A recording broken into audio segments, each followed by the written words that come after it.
Hai, saya Foni, penulis buku pedoman lengkap profesional SDM Indonesia dan buku pedoman lengkap soft skill, kunci sukses dalam karir, bisnis, dan kehidupan pribadi.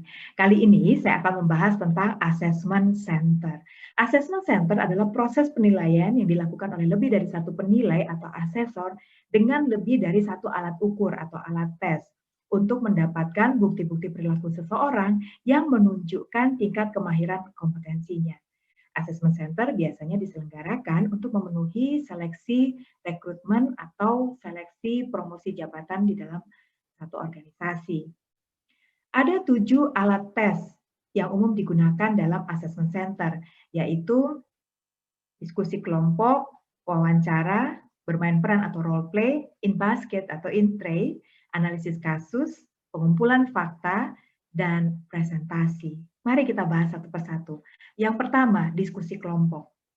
Pada tes diskusi kelompok, peserta dibagi secara berkelompok yang terdiri dari 5 sampai 7 orang untuk membahas suatu permasalahan.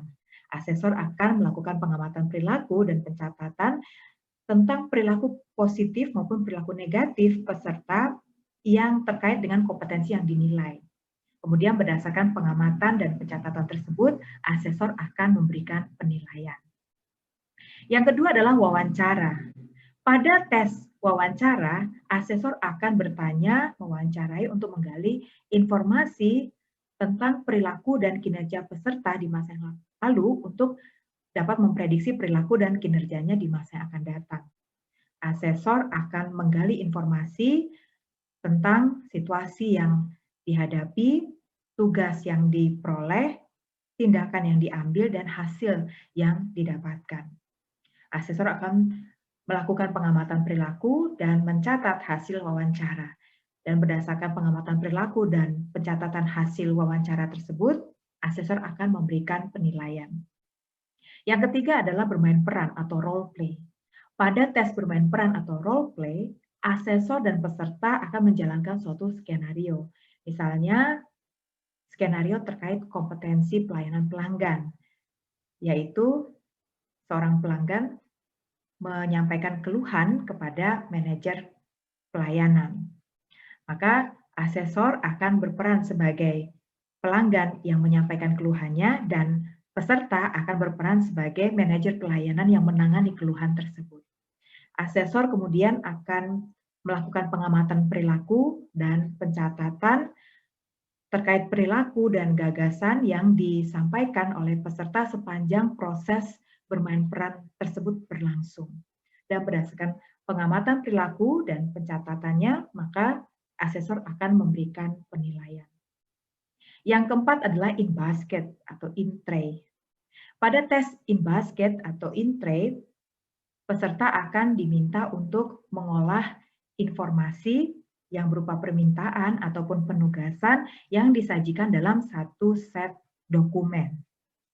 Asesor akan melakukan pengamatan perilaku dan pencatatan perilaku peserta terkait cara peserta dalam mengolah pekerjaan, membuat prioritas, dan menangani stres. Kemudian berdasarkan pengamatan perilaku dan pencatatan tersebut, asesor akan memberikan penilaian. Yang kelima adalah analisis kasus atau studi kasus. Pada tes analisis kasus, peserta akan diminta untuk memecahkan masalah dan merumuskan solusinya. Asesor akan mengamati perilaku peserta dan mencatat bagaimana peserta merumuskan masalah, memecahkan masalah, dan memberikan perhatian pada hal-hal detail. Kemudian berdasarkan pengamatan perilaku dan pencatatan tersebut, asesor akan memberikan penilaian. Yang keenam adalah pengumpulan fakta. Pada tes pengumpulan fakta, peserta akan diminta untuk menggali informasi dari narasumber atau orang yang memiliki informasi terkait permasalahan yang dihadapi. Asesor akan melakukan pengamatan perilaku dan mencatat bagaimana efektivitas proses bertanya yang dilakukan, efektivitas pertanyaan yang diajukan, dan detail informasi yang diperoleh. Berdasarkan pengamatan perilaku dan pencatatan yang dilakukan, asesor kemudian akan memberikan penilaian. Yang ketujuh adalah presentasi. Pada tes presentasi, Peserta akan diminta untuk mempresentasikan satu gagasan, ide, atau informasi terkait suatu permasalahan pada lebih dari satu orang sekaligus. Asesor akan melakukan pengamatan perilaku dan pencatatan perilaku peserta pada saat menyampaikan presentasi, menilai efektivitas presentasi, keakuratan informasi, relevansi informasi, dan bagaimana peserta mampu mempengaruhi audiensnya. Kemudian berdasarkan pengamatan perilaku dan pencatatan tersebut, asesor akan memberikan penilaian.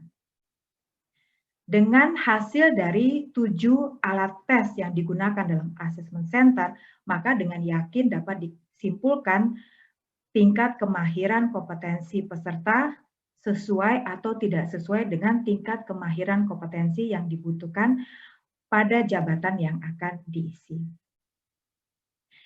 Demikianlah pembahasan mengenai assessment center. Apabila memungkinkan, pastikan organisasi Anda menggunakan assessment center untuk mendapatkan kandidat yang tepat pada jabatan penting di dalam organisasi. Terima kasih sudah menyaksikan. Semoga bermanfaat dan sampai jumpa.